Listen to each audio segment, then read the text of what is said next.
నమస్తే అండి అందరికీ. నేను మీ Madhavi Krishna. Welcome to my channel Madhavi Krishna's Navarasa Katha Malika Telugu audio stories. వినండి, వింటూనే ఉండండి ప్రతిరోజు సరికొత్త ఎపిసోడ్లని. ఈ ఎపిసోడ్లు కనుక మీకు నచ్చినట్లయితే తప్పకుండా లైక్ చేయండి. అలాగే నా ఛానల్ని సబ్స్క్రైబ్ చేసుకోవడం మర్చిపోకండి. ఓయ్ పిల్ల నీ గొప్పేంటి 42వ భాగం. ఇంత ఉదయాన్నే ఎక్కడికి రా బయలుదేరావు? అడగకూడదు అనుకుంటూనే అడిగింది తమ్ముడిని రేఖ. అప్పటికి సంకీర్తన ఇంకా లేవలేదు. అక్క చేతిలో మిరియాల పాల గ్లాస్ అందుకుంటూ తేరిపారా ఆమె మొహంలోకి చూశాడు గోపి. కళ్ళలో ఎరుపు జీరలు కనిపించాయి. మౌనంగా పాలు తాగేసి గ్లాస్ పక్కన పెట్టి అక్క చెయ్యి పట్టుకుని హాల్లో సోఫాలో కూర్చోపెట్టాడు. గుండెని ప్లాస్టిక్ స్టూల్ తెచ్చుకుని అక్కది ఎదురుగా కూర్చున్నాడు. దేనికి బాధపడుతున్నావు? సూటిగా అడిగాడు గోపి. అతనికి విషయం నాంచడం ఇష్టం ఉండదని తెలుసు భాగ్యరేఖకి. కానీ మనసులో మాట చెప్తే తమ్ముడు ఏమనుకుంటాడో అని బెరుకుగా అనిపించింది ఆమెకి. అక్క, నా దగ్గర సందేహిస్తున్నావా?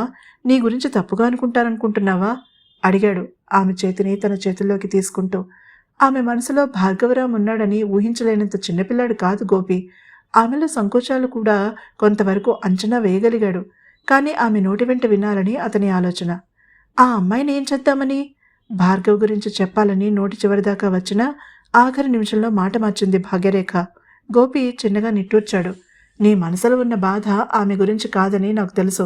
కానీ నిన్ను బలవంతం చేయను. నీకు నచ్చినప్పుడే చెప్పు. ఆమెకి తేరుకోవడానికి కొంత సమయం పడుతుందేమో. తర్వాత తననే అడుగు. జాబ్ చేయాలని అనుకుంటోంది కదా, ఎక్కడైనా అప్లై చేయమని లేకపోతే అన్నాడు. అతను లేచే ప్రయత్నం చేయకపోయేసరికి ఆశ్చర్యంగా చూసింది రేఖ. అక్క, నీతో నేను ఒక విషయం చెప్పాలి. నీలా నిన్ను దాచలేను చిరునవ్వుతో అన్నాడు. ఆమెకి అర్థమైంది. అతను అన్నమాటకి ఆమె ఇబ్బందిగా కదిలింది. అంతలోనే మాట మార్చేసింది. నీ డబ్బింగ్ ఆఫర్ గురించి అయి ఉంటుంది అంది అల్లరిగా నవ్వుతూ. కాదక్క, హరిణి గురించి గోపి నవ్వుతూ అన్నాడు. హరిణి గురించి ఏముంది? తెలియనట్టుగా అడిగింది. హరిణికి మన ఇంట్లో జామ చెట్టు నచ్చిందట, ఇక్కడే ఉండిపోతానని అంది అంటూ లేచి అక్కడి నుంచి వెళ్ళబోయాడు. తమ్ముడు చెయ్యి పట్టుకుని ఆపేసింది రేఖ. కొంపతీసి జామ చెట్టుని ప్రేమించిందా లేక కోతి బొమ్మనా? ఆట పట్టించింది గోపిని. నువ్వు మరీ అక్క అంటూ అక్కడి నుంచి తన గదిలోకి వెళ్ళిపోయాడు గోపి. అతని వెనకే నడిచింది రేఖ. మరి ఈ విషయం వాళ్ళ ఇంట్లో చెప్తావా? సంకోచిస్తూ అడిగింది. హరిణి అంటే రేఖకి బాగా ఇష్టమే అయినా తమ్ముడు సాలిగూడులో చిక్కుకుంటాడేమో అని భయపడింది. అప్పుడే కాదులే అక్క, కొన్నాళ్లు పడుతుంది. నేను సెటిల్ అవ్వాలి కదా అద్దంలో చూసుకుంటూ తల దువ్వుకుంటూ అన్నాడు. కానీ ఆడపిల్లని బయట తిప్పకూడదు గోపి. పెళ్లి చేసుకునే ఉద్దేశం ఉంటేనే హరిణితో బయటికెళ్ళు. హద్దులు దాటకనని నేను చెప్పవలసిన పని లేదు. నీకు తెలుసు. ముందు సూరిగాడు అలక తీర్చు అంది నవ్వుతూ. ఇప్పుడు అలిగినది నేను, వాడు తీర్చాలి నా అలక అన్నాడు దువ్వెన శుభ్రం చేస్తూ గోపి. టిఫిన్ తినవా అడిగింది. సూరిగాడితో తింటా చెప్పి బైక్ తీసుకుని బయలుదేరాడు గోపి. అలిగానంటూనే అతని ఇంటికి వెళ్తున్న తమ్ముడిని చూసి నవ్వుకుంది రేఖ.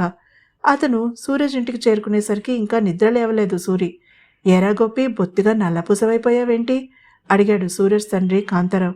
అదేం లేదు పెదనాన్న, హైదరాబాద్ నుంచి నిన్ననే వచ్చాను చెప్పాడు చనువుగా లోపలికి వెళ్తూ. పెద్దమ్మ పెసరట్లేసింది, వెళ్ళి తిను అన్నాడు ఆయన తిరిగి పేపర్ చదవడంలో లీనమవుతూ. పెద్దమ్మ ఒకసారి సూరి గదిలోకి తొంగి చూసి అతను మంచి నిద్రలో ఉండడంతో వంటగదిలోకి వెళ్తూ సూరి తల్లిని పిలిచాడు గోపి. ఓరిని, పట్నం రాగానే పెద్దమ్మని మర్చిపోయావా?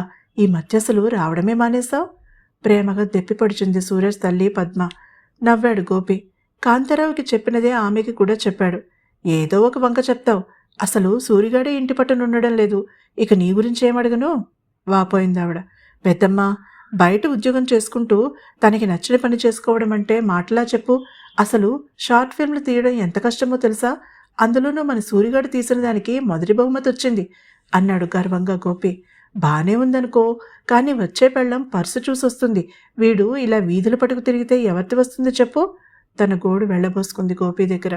కంగారు పడుకు పెద్దమ్మా, మన సూరిగాడు మామూలుడు కాదుగా, పెద్ద చేపనే పడతాడులే అన్నాడు నవ్వుతూ గోపి. నువ్వు పట్టగా మిగిలినవి నేను పడతాలే వెనుక నుంచి నిద్రమత్తు నిండిన సూరి కంఠం వినిపించింది. గోపి తిరిగి చూడలేదు. పద్మ ఇస్తున్న పెసరట్లు చక్కగా లాగిస్తున్నాడు. ఎప్పుడొచ్చావు పెరట్లోకి వెళ్తూ అడిగాడు సూరజ్. అది అతను ఇస్తున్న పీస్ ఆఫరింగ్ అని అర్థమైంది గోపికి. ఇక గొడవ ఆపేసి మామూలుగా ఉందామని సూర్య చెప్పే పద్ధతి అది. తనంతట తానే మాట్లాడతాడు. గోపి వెంటనే ఒప్పేసుకుంటాడు. కానీ ఈసారి గోపి మాట్లాడలేదు. పద్మకి విషయం అర్థమైంది. అన్నదమ్ముల్లాంటి ప్రాణ స్నేహితుల మధ్యలో ఏదో గొడవ జరిగిందని. చిన్నగా నవ్వుకుంది.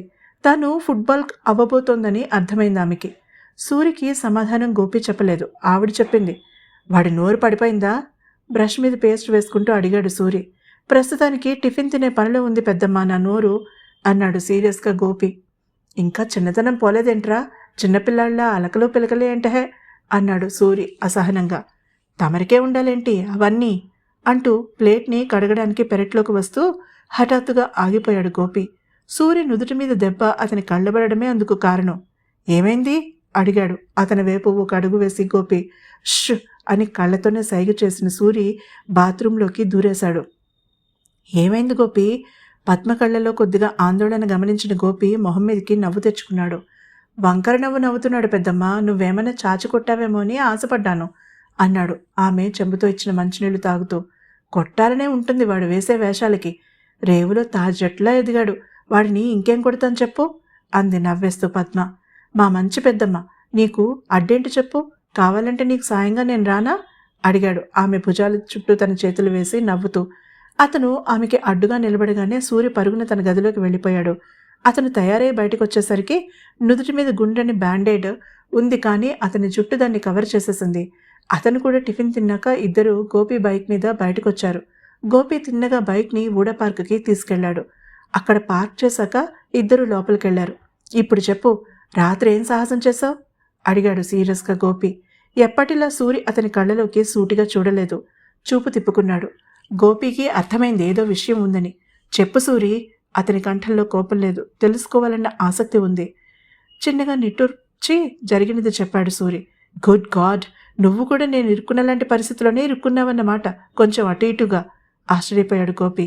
ఏమీ మాట్లాడలేదు సూరి. నీ మనసులో ఏదో సందేహం ఉన్నట్టుంది. అదేంటో చెప్పు సూరి ప్రేమగా అతని భుజం తడుతూ ప్రోత్సహించాడు గోపి. సిరికి కోపం ఎక్కువని తెలుసు, కానీ మరీ అంత కోపం ఉంటుందని అనుకోలేదురా. మా ఇద్దరికీ కోపాలు ఎక్కువే. అలాంటప్పుడు మా మధ్య బంధం ఎలా ముందుకు సాగుతుందో నాకు అర్థం కావడం లేదు సాలోచనగా అన్నాడు సూరి. నీ ఆలోచనకి భయానికి అర్థం లేదు తేలికగా కొట్టిపారేస్తూ అన్నాడు గోపి. నీకే అస్సలు కోపం రాదు. హరిణికైతే నోట్లో నుంచి మాట బయటికే రాదు. మీ ఇద్దరూ మేడ్ ఫర్ ఈచ్ అదర్లా ఉంటారు. కానీ నిన్న గొడవ తీసుకో, తనకి కోపమే నాకు కూడా కోపమే అన్నాడు లేచి నిలబడి అసహనంగా అటు ఇటు తిరుగుతూ. ముందు ఎవరు తగ్గారు అడిగాడు గోపి. అతను గుర్తు తెచ్చుకోవడానికి ప్రయత్నించాడు. నాకు కోపం వచ్చినప్పుడు తన వెనక్కి లాగింది. తనకి కోపం వచ్చినప్పుడు నేను ఆమెని అక్కడి నుంచి తీసుకొచ్చేశాను అన్నాడు సూరి. అద్భుత, అంటే ఒకరినొకరు అదుపు చేసుకున్నారన్నమాట. ఇంతకన్నా అర్థం చేసుకునే తత్వం ప్రేమికులలో ఎక్కడుందిరా? నీ ఆవేశాన్ని అదుపు చేయడమే కష్టం. అలాంటిది ఆమె కోసం నువ్వు వెనక్కి తగ్గి ఆమెను వెనక్కి లాగావంటే ప్రేమలో ఇంకా ఇంతకన్నా కావలసినదేముంది? పిచ్చి పిచ్చి ఆలోచనలతో మనసు పాడు చేసుకోకు.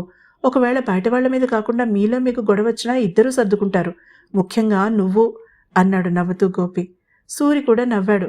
రాత్రంతా ఈ విషయం గురించి తెగ ఆలోచించేశాన్రా. నీతో మాట్లాడుంటే సరిపోయేది అన్నాడు సూరి నవ్వుతూ. స్నేహితులుండేది అందుకే సూరి అన్నాడు నవ్వుతూ గోపి. కొంత సమయం గడిచాక ఇద్దరు యూనివర్సిటీకి బయలుదేరారు. అక్క విషయంలో తన సందేహాలు సూరితో పంచుకున్నాడు గోపి. కొన్నాళ్లు గడవని గోపి, అక్కకి ఒక క్లారిటీ రావాలి. అలానే భార్గవరామ్కి కూడా. అక్క బాధపడకుండా చూసుకునే బాధ్యత మాత్రమే మనది అన్నాడు సూరి. సూరి మాటలు సబబుగా అనిపించాయి గోపికి. మరి ఇక మాట్లాడలేదు. తర్వాత ఏం జరిగిందో తెలుసుకోవాలంటే తప్పకుండా తర్వాత ఎపిసోడ్ని వినండి. అలాగే ఈ ఎపిసోడ్ కనుక మీకు నచ్చినట్లయితే తప్పకుండా లైక్ చేయండి. అలాగే నా ఛానల్ని సబ్స్క్రైబ్ చేసుకోవడం మర్చిపోకండి. తిరిగి మరొక ఎపిసోడ్తో మళ్ళీ కలుద్దాం. అంతవరకు సెలవు.